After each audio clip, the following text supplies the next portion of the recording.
പദ്ധതികളെല്ലാം തകിടം മറിഞ്ഞു പോയിരിക്കുന്നു. ഞാൻ കരുതിയത് അർച്ചന എങ്ങനെയെങ്കിലും ഈ വിവാഹം മുടക്കുന്ന. അത് നടക്കില്ല എന്ന് വന്നപ്പോഴാ ധനുഷിനെ പറഞ്ഞ് വിശ്വസിപ്പിച്ച് സച്ചിയെ കിഡ്നാപ്പ് ചെയ്തത്. ഇനിയിപ്പോ ഇത് വേറെ എങ്ങനെയെങ്കിലും മുടക്കിയേ പറ്റൂ. എന്നിട്ടത് അർച്ചനയുടെ തലയിൽ വെച്ചു കൊടുക്കണം. അപ്പോ ധനുഷിനെ എനിക്ക് തിരികെ കിട്ടുകയും ചെയ്യും. വിവാഹം മുടക്കിയതിന് അർച്ചനയുടെ എല്ലാവർക്കും ശത്രുതയാവുകയും ചെയ്യും. പക്ഷേ എന്താ ഒരു വഴി?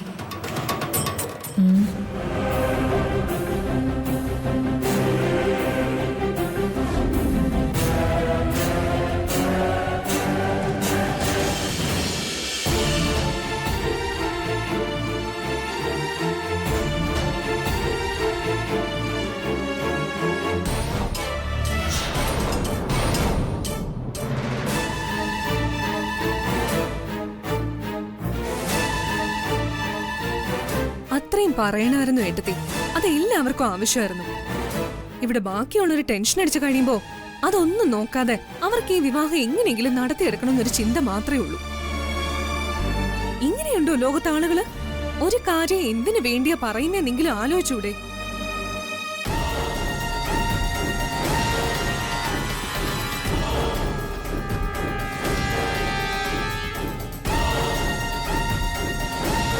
നീ എന്തിനാ ഇപ്പൊ ഇങ്ങോട്ട് വന്നത്? ഈ വിവാഹം മുടക്കരുതെന്ന് പറയാനാണോ? സച്ചിയേട്ടനും സന്ദീപും ഒന്നും ഇല്ലാതെ ഇത് നടത്തണോന്ന് നീ തന്നെ തീരുമാനിക്ക്. അല്ല, നീ നടത്തണോന്നല്ലേ പറയൂ.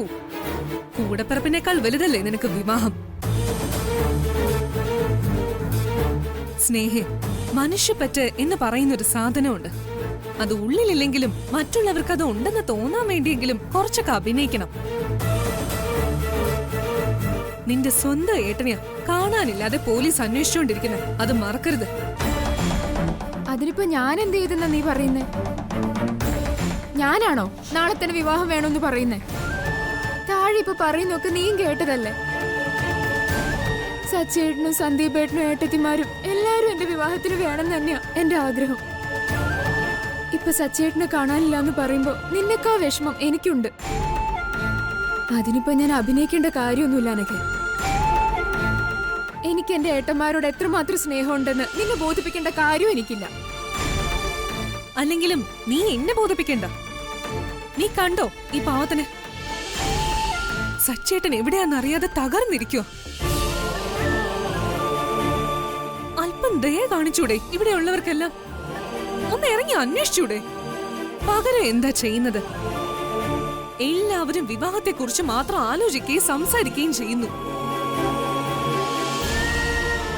നീ തന്നെ നന്ദേട്ടനോട് പറയും ഈ വിവാഹം തൽക്കാലം നിർത്തിവെച്ചോണ്ട് സച്ചിയേട്ടനെ ഒന്ന് കണ്ടുപിടിക്കാൻ.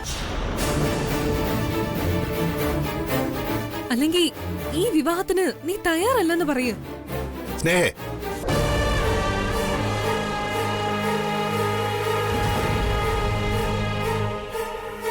നീ ചെന്ന് കിടന്ന് ഉറങ്ങും. നാളെ രാവിലെ നേരത്തെ എഴുന്നേക്കണ്ടല്ലേ? ചെല്ല് പോ.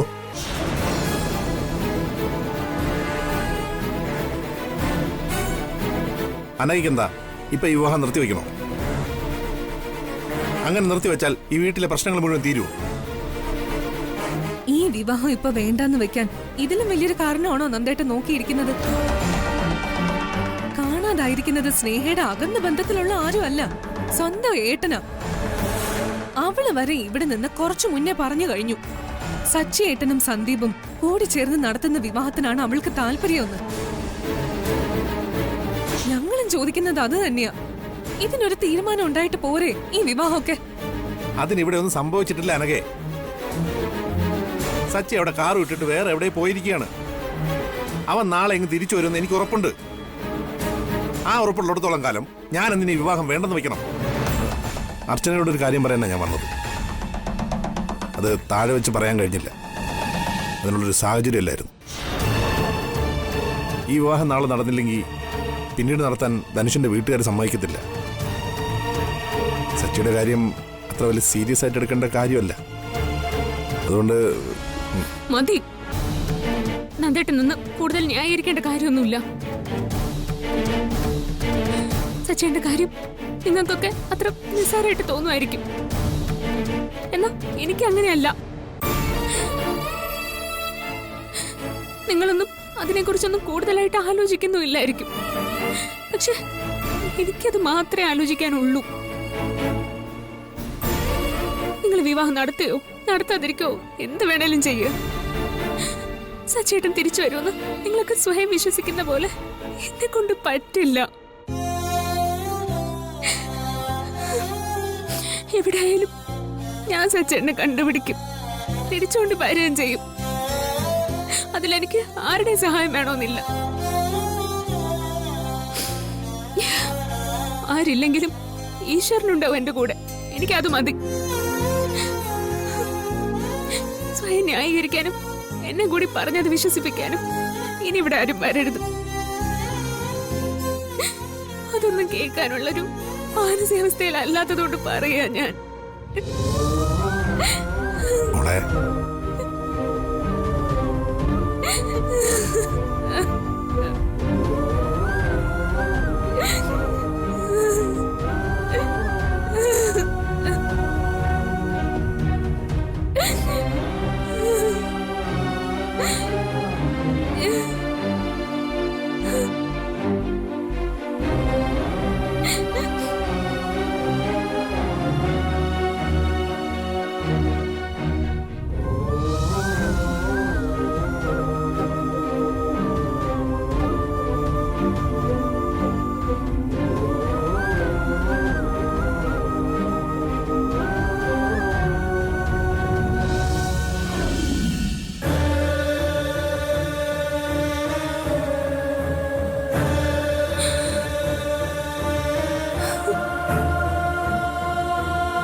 ഹലോ ഡോക്ടർ, അർച്ചന, എന്നെ എങ്ങനെയെങ്കിലും ഒന്ന് രക്ഷിക്കണം. ആരൊക്കെയോ ചേർന്ന് എന്നെ പൂട്ടിയിട്ടിരിക്കുക. ഇതെവിടെയാണെന്നോ ഇവരൊക്കെ ആരാണെന്നോ എനിക്കറിയില്ല. ഡോക്ടറിനെ ആരെങ്കിലും ഉപദ്രവിച്ചോ? ഇല്ല, ഉപദ്രവിച്ചിട്ടൊന്നുമില്ല. പക്ഷെ 2 ദിവസം എന്നെ ഇവിടെ പൂട്ടിയിടുന്ന രീതിയിൽ ഇവര് സംസാരിച്ചത് ഞാൻ കേട്ടതാ. എന്നെ മനഃപൂർവ്വം ഇവിടേക്ക് വിളിച്ചു വരുത്തി ചതിച്ചതാണോന്ന് എന്റെ സംശയം. ഇവിടെയും വലിയ പ്രശ്നങ്ങളാ ഡോക്ടർ. ഇന്ന് വൈകുന്നേരം മുതൽ സച്ചേട്ടൻ മിസ്സിംഗ് ആ.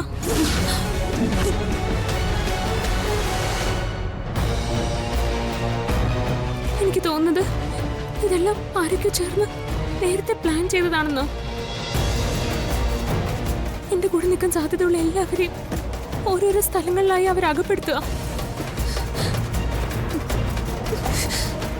എന്നിട്ട് എന്നെ ഒറ്റയ്ക്കാക്കുക. ഇതൊക്കെ അവന്തികയും ധനുഷും ചേർന്ന് ചെയ്യുന്നതാണോന്ന് എന്റെ സംശയം. ആ സംശയം എനിക്കുണ്ട് അർച്ചന. എന്റെ ഫോൺ നേരത്തെ പിടിച്ചു വാങ്ങിയിട്ട് ഇപ്പൊ അതെന്റെ കൈ കൊണ്ടുവന്ന് തന്നിട്ട് പോയി. അതെന്തിനാണെന്ന് ഞാൻ ആലോചിക്കുന്നത്. ഇനി ഇവരുടെ ഉദ്ദേശം എന്താണെന്ന് നമുക്കറിയില്ലല്ലോ. ഏതായാലും അർച്ചന അടുത്തുള്ള ഏതെങ്കിലും പോലീസ് സ്റ്റേഷൻ.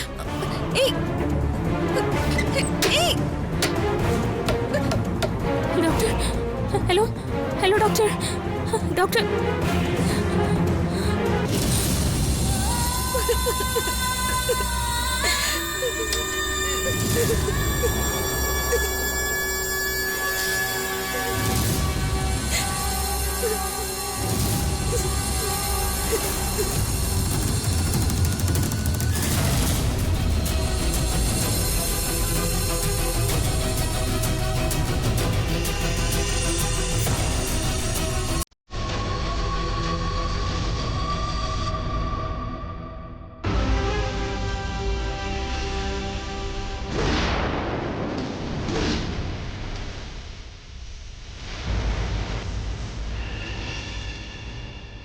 അഴിക്കടാ.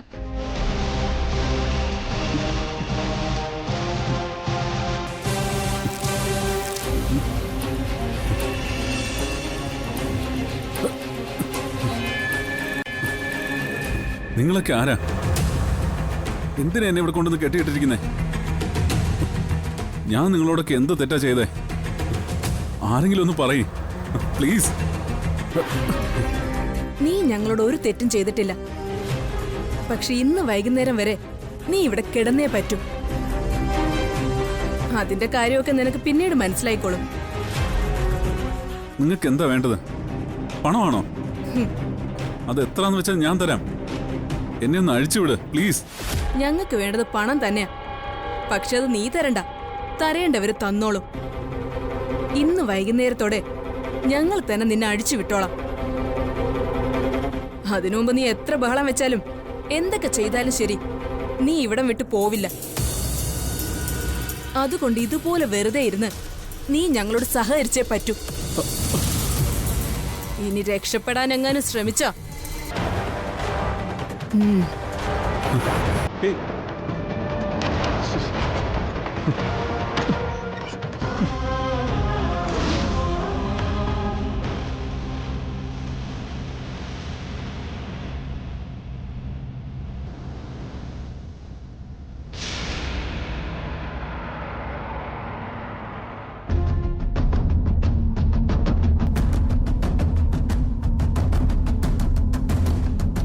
വിളിച്ചു മോളെ. ഇല്ല.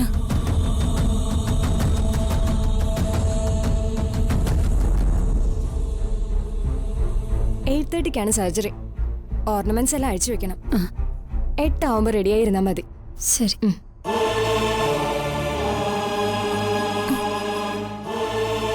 അമ്മേ, സന്ദീപിനെ ഇതുവരെ കാണുന്നില്ലല്ലോ. അച്ഛൻ ഒന്ന് വിളിച്ചു നോക്കി. വിളിക്കണ്ട. സച്ചിയെ കാണാനില്ലാത്ത തിരക്കില് അവൻ അവിടെ നിൽക്കുന്നുണ്ടാവും. എന്നാലും സച്ചമ്മനത് എവിടെ പോയതാ? അച്ഛനെയാണെങ്കിൽ വിളിച്ചിട്ടോട്ട് എടുക്കണമില്ല. ഓ, ഒരു സമാധാനമില്ല എന്റെ ദൈവമേ.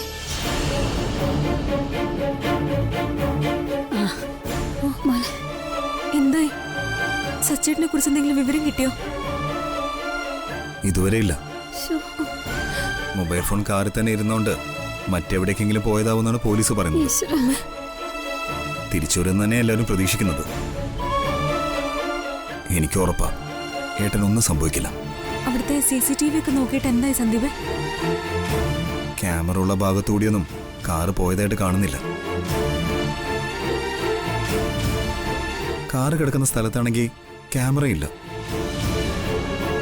ഈ വിവാഹം നടക്കുന്നത് കാണാനും പങ്കെടുക്കാനും താല്പര്യമില്ലെന്നല്ലേ സച്ചേട്ടൻ പറഞ്ഞത്? അതുകൊണ്ട് ഇനി എവിടേക്കെങ്കിലും മാറി നിൽക്കുന്നതാണോന്ന് നമുക്കറിയില്ലല്ലോ. അങ്ങനെ മാറി നിൽക്കുന്ന എനിക്ക് തോന്നുന്നില്ല. ഇനി ഈ വിവാഹം മുടക്കാൻ എന്തെങ്കിലും തുമ്പ് കിട്ടിയിട്ട് അതിനുവേണ്ടി എങ്ങോട്ടെങ്കിലും പോയതാണെന്നാ എന്റെ സംശയം. അച്ഛമോൾ എന്താ പറയുന്നത്? അവളുടെ അവസ്ഥ എന്താ? സച്ചിയേട്ടൻ തിരികെ വരുമെന്ന് തന്നെയാ ഏട്ടത്തെയും പറയുന്നത്.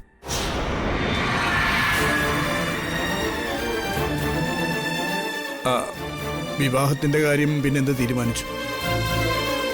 എന്നത്തേക്ക് നടത്താനായി ഇപ്പൊ തീരുമാനിച്ചിരിക്കുന്നത്? ഇന്ന് തന്നെ നടത്തണമെന്നാ തീരുമാനം.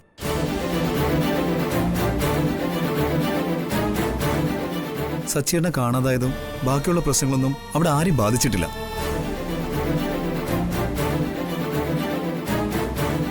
വിവാഹത്തിന് മുൻപായി സച്ചിയേട്ടൻ തിരിച്ചു വരുമെന്നാ നന്ദേട്ടൻ പറയുന്നത്. ആ വിശ്വാസത്തില് ബാക്കി തയ്യാറെടുപ്പുകൾ നടക്കുവാണ് അവിടെ. ഞാൻ ഇനി അവിടെ നിന്നാ 1-2 പറഞ്ഞ് വഴക്കാവെന്ന് കരുതിയാ ഞാൻ ഇങ്ങോട്ട് പോന്നെ. എന്നാലും എന്റെ ഏട്ടൻ എവിടെ പോയതാവും?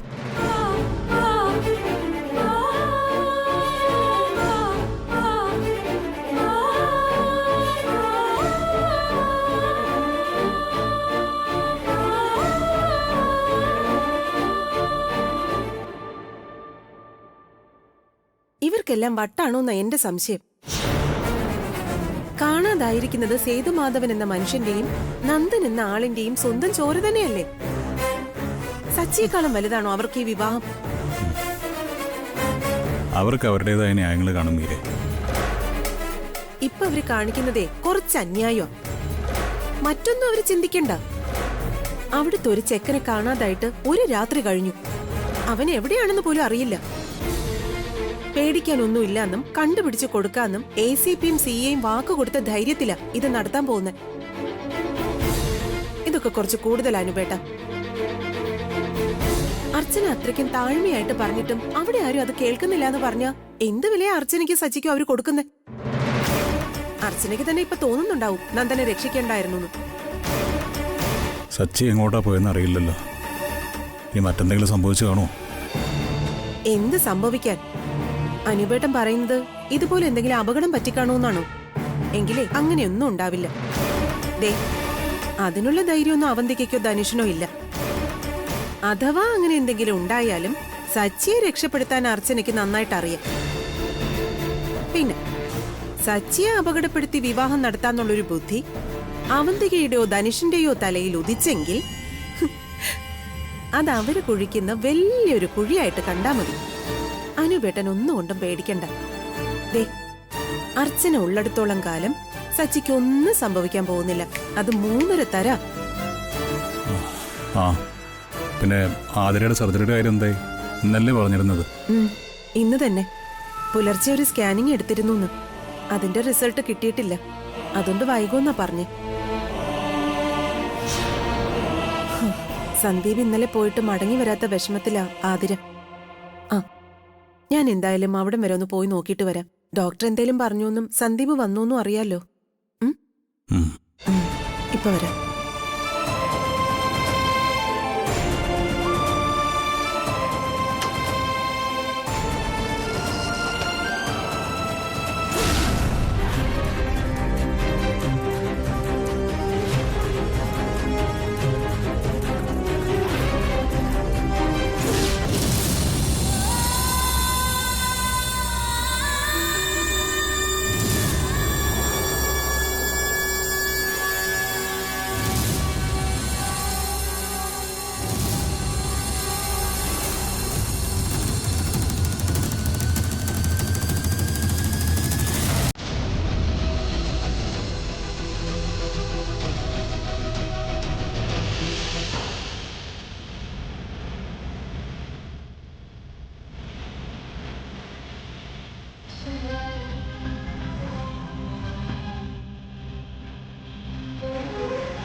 ഇവിടെ എല്ലാവർക്കും വിവാഹം നടത്തുന്നതാ മുഖ്യം. എൻ്റെ സച്ചിയേട്ടൻ്റെ ജീവൻ അപകടത്തിലായതൊന്നും ആർക്കും ഒരു പ്രശ്നമേ അല്ല. സത്യ ഡോക്ടർ ബാംഗ്ലൂരിൽ ഏതോ ആപത്തിലും, അനുപേട്ടൻ, നേരെടുത്തി, സന്ദീപ്, അങ്ങനെ എന്നെ സഹായിക്കുന്നവരെല്ലാം പല പല സ്ഥലത്തായി പോയി. ഇനി എന്നെ സഹായിക്കാനായിട്ട് ആരുമില്ല. എനിക്ക് ഞാൻ മാത്രമേ ഉള്ളൂ. ഈ സമയത്ത് ഈ മുറിയിലിരുന്ന് കരയല്ല വേണ്ടത്. എൻ്റെ സച്ചേട്ടനെ എനിക്ക് രക്ഷിക്കണം. അതാ എനിക്ക് ഏറ്റവും വലുത്.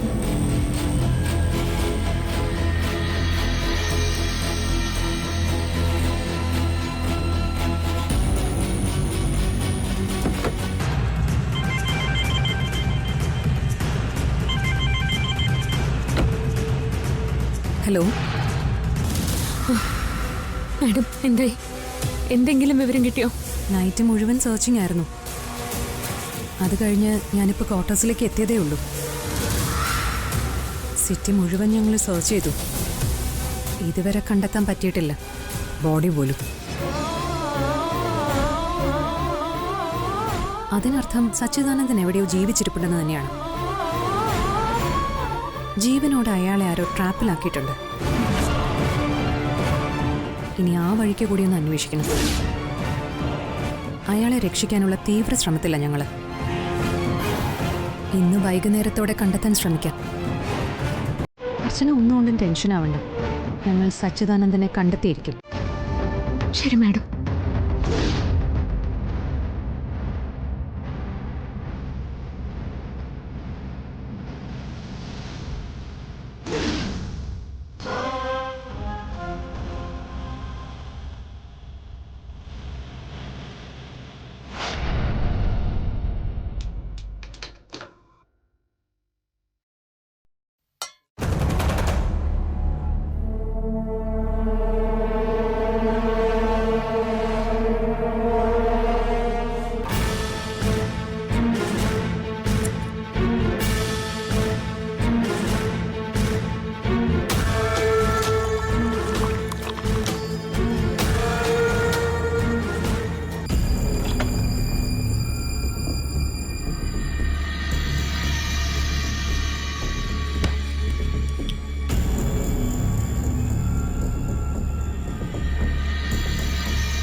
ഇങ്ങനെയാണെങ്കിൽ വെള്ളം കുറച്ച് കുടിക്കും.